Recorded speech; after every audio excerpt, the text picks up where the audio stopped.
మనిషి తన శ్వాస మీద ధ్యాసను నిలపకుండా బాహ్యంగా శరీరంను ధ్యాన ముద్రలో ఉంచినంత మాత్రాన ధ్యాన ఫలితం రాదు. ధ్యాన ఫలితం పొందినట్లుగా నటించినంత మాత్రాన ఆ ఫలితం రాదు కదా. ధ్యాన ముద్ర ధ్యాన ఫలితంగా అప్రయత్నంగా ఏర్పడేది. కానీ ఆ ముద్రలో భౌతికంగా మాత్రమే కూర్చుని ఉండడం వల్ల ధ్యాన ఫలితం రాదు. నవ్వినప్పుడు నోరు తెరుచుకుంటుంది, కానీ నోరు తెరుచుకోవడం వల్ల నవ్వు అనుభవం రాదు కదా.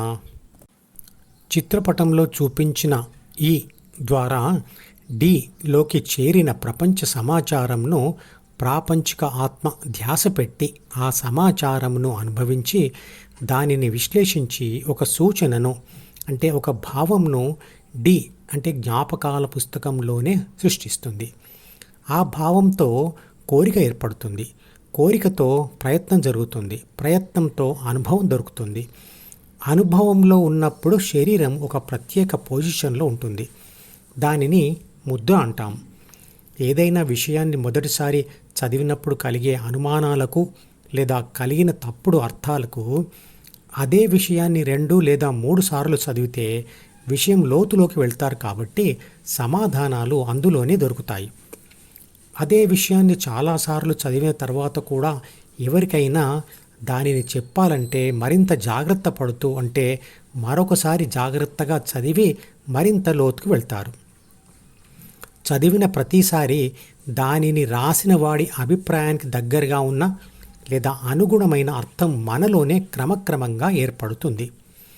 కఠినమైన గ్రంథాలు చదివిన మొదటిసారికే రాసిన వాడి అర్థానికి దగ్గరగా ఉండే అర్థం మనలో ఏర్పడదు. భగవద్గీత కూడా అలాంటి గ్రంథమే. ఏదైనా పుస్తకం చదివి అందులోని సమాచారాన్ని ఏ విధంగానైనా అర్థం చేసుకొని ఒక వ్యక్తి తనకు ఇష్టమైన రీతిలో దానిని మనసులో రాసుకున్నా, తప్పుగా రాసుకున్నా అది అతనితోనే ఉన్నంత వరకు అది అతనికి తప్ప ఇతరులకు సమస్య కాదు. ఎందుకంటే తన మనసులో రాసుకున్న ఆ సమాచారం బయటి వారు ఎవరూ చూడలేరు కాబట్టి ఎందుకు అలా తప్పుగా రాసుకున్నావు అని అడగలేరు కదా. అతని మనసులోనిది తప్పుగా ఉన్నా అంతా అర్థమైందనే ధీమా అతనికి ఉంటుంది. కానీ అతను దానిని 10 మందికి చెప్పడానికి పూనుకున్నప్పుడు తప్పుగా చెప్తే పరువు పోతుందనే భావం అతనికి నిరంతరంగా ఉంటుంది. అందువల్ల అతనికి అతి జాగ్రత్తతనం వచ్చేస్తుంది. అనుమానాలు వస్తుంటాయి. అప్పుడు మళ్ళీ చదవడం మరియు చెక్ చేసుకోవడం జరుగుతుంది. అతను తప్పు అనుకున్నది అనుమానం రూపంలో బయటికి వచ్చి అనుమానం నివృత్తి అయ్యేందుకు అతనికి ప్రోత్సాహం ఇస్తుంది. ఇది ఫీడ్బ్యాక్ కంట్రోల్ పద్ధతి. అంటే చేసిన పని ఫలితమును పరిశీలించి మరియు పరీక్షించి దాని ఆధారంగా తాను చేసిన పని పద్ధతిని సరిదిద్దుకొని మళ్ళీ చేయడం. చదువుతూ అర్థం చేసుకుంటూ తనను తానే ప్రశ్నిస్తూ తనకు తానే సమాధానం చెప్పుకుంటూ అవసరమైతే వెతుకుతూ రాస్తూ మళ్ళీ చదువుతూ ఇలా మళ్ళీ చేసే విధానం విద్యార్థులకే కాదు, ఉద్యోగస్తులకి కాదు, వ్యాపారవేత్తలకి కాదు, అందరికీ అవసరం. ఇలాంటి సమర్థత ఉంటే మనిషి తనకు ఎదురుపడిన విషయం అర్థం చేసుకోవడంలో మరియు ఇతరులకు చెప్పే విధానంలో మరింత విషయ నాణ్యత పెరుగుతూ ఉంటుంది.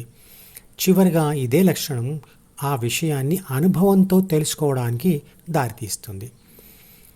ఈ రకమైన తెలుసుకోవాలనే అనుభవం పొందాలనే ఆసక్తి ఉంటే భగవద్గీతను ఒక్కసారి పూర్తిగా చదివి ఒక పుస్తకంలో రాసుకోవాలి.